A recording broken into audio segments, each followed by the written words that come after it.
मैं हिंदुस्तान से आया हूँ। अमानत मियाँ, मैं रहमत सिद्दीकी हूँ। रहमत ने सारे घर की रसाई उसे दे दी।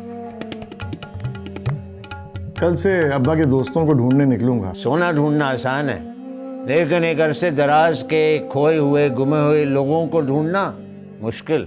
दिल्ली की जामिया मस्जिद में कभी आपने जुम्मे की नमाज अदा की है? पिछले जुम्मे ही नमाज पढ़ी थी मैंने। पिछले जुम्मे तो ईद थी ना?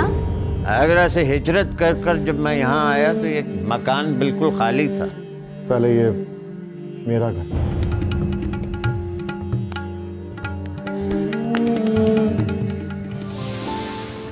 देखिए बोलते अफसाने हर जुमे की रात 8 बजे सिर्फ TV1 पर।